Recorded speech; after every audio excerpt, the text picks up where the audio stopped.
Hey, you guys remember that useless feature that was discovered last night? If you hold down all the trigger buttons, X, and down on the D-pad, you just instantly die with your entire party?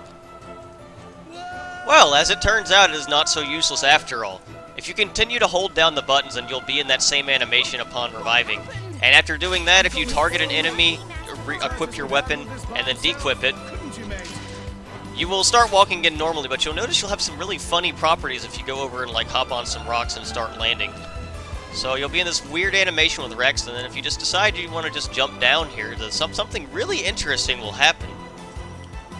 So we're just gonna test that out, and oh look, I didn't actually die. That's pretty interesting. I can pause the menu. I can save, and I can save just like this, and then I can close out of the game to get out of this. And I'll just load up where I was before. So yeah, that's pretty interesting because, you know, for the longest time we were worried about Zombie Walk being patched out of the game, but this is a pretty huge discovery for speedrunning. So I will say I did not find this. Greg Tendo64 actually found this, and I will make sure to link to his channel below. He is a speedrunner of Xenoblade 2 as well. And I definitely want to thank him for finding this. This is a major find for us. And I'm so glad that this random useless feature, seemingly useless feature, is actually in the game.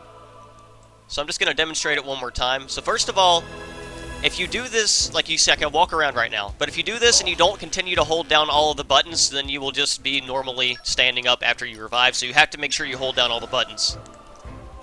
I don't know why this works, I don't know how it works, but apparently it works. It is worth noting that you can also skip travel. But since you don't pick up the landmark at the bottom, that's not really relevant. You have to save and close out of the game anyway, since you haven't picked up the landmark yet, because you're technically in the animation of dying. So yeah, this is not so much of a useless feature after all. And once again, if you don't hold out the buttons, you won't die, so I just demonstrated that there. But if you hold down the buttons, you can. And then to get out of this falling animation, you just have to target an enemy. And then after doing that, you can dequip your weapon and then go, like, randomly hop around on some rocks over here, and then it'll just make you go into this permanent freefall state, and then for some reason that will not kill you when you land at the bottom. I don't know how it works. It's very easy to replicate, and it's probably going to save us about 4 minutes on the speedrun, so sub 4 hours could realistically be a possibility on this game. That's actually pretty crazy to think about. It would take a nearly perfect run, but that's actually a possibility now. So I had a guide video planned today, but that didn't really pan out, as you can see, because this was a major discovery, so that'll be released tomorrow instead. Go support Greg, he found this discovery, he's amazing for that.